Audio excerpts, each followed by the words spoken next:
Almost 8:55 a.m. News and views on Salam Media, and we're now going to be talking with President of the Al Jamah-ah party, and that, of course, is Ganief Hendricks. I do know that he has very limited time with us on the show this morning because he is going to Parliament to brief them on the amendments of the divorce bill. But that's not what we're going to be talking about with him this morning.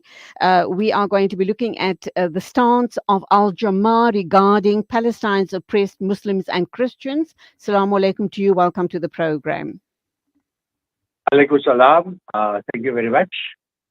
Okay, so let us understand what is the stand that Al Jamah has taken regarding the war in Palestine.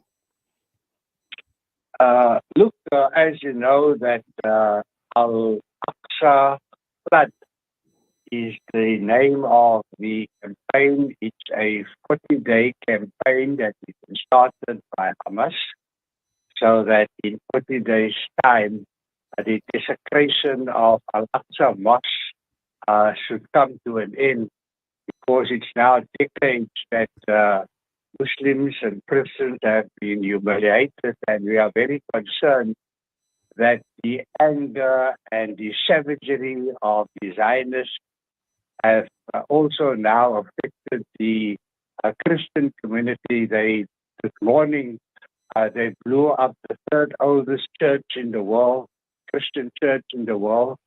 And as you know, it is now a habit of the Zionists and the settlers to spit on Christians, to spit on the Bible, to spit at the entrances to the churches. So while the focus is on Al-Aqsa, we must not forget that Christian Palestinians are as harshly affected. Now, for the past few decades, it was those residents living around Masjid al-Aqsa that rushed to their aid whenever there was an incursion by settlers or soldiers of Israeli police. And the sirens used to go off any time during a 24-hour day, and residents around Masjid al-Aqsa, they had to rush to defend whatever they could defend, and they had to take the brunt of the savagery and witness the desecration of Al-Aqsa in so many ways. I think it is a major step that now Palestinians in Gaza have now decided that they cannot leave the struggle to those Palestinians living around Masjid al-Aqsa alone. They have to do something about it. So the main focus is Al-Aqsa flood.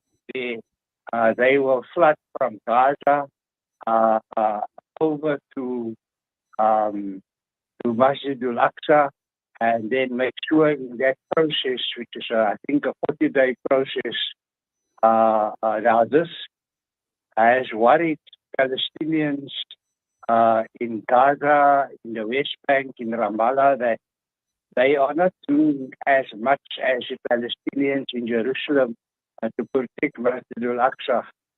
So it is sort of a jihad, and the jihad hasn't been declared, but Muslims all over the world have been asked to support in one way Al-Aqsa flood. That is what they call it. I suppose it has a better, when it's in Arabic, it sounds much better, but in English it's Al-Aqsa flood.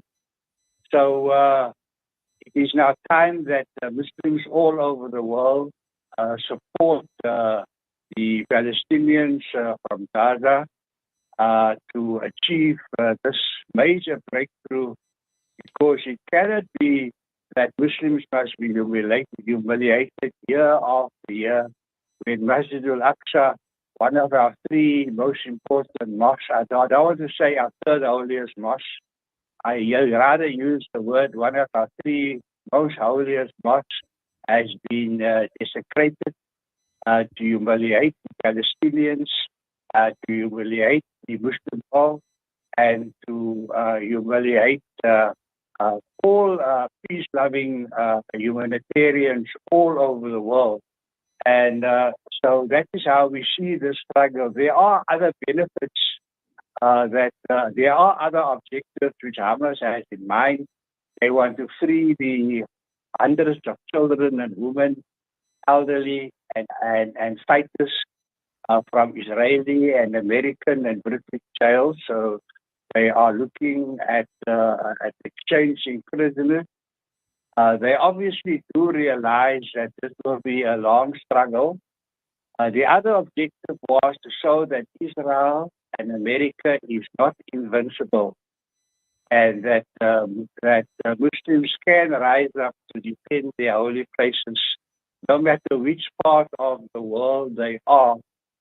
And it is not easy for Gaza to call on Muslims all over the world to come and assist to stop the desecration of Al-Aqsa unless they set an example.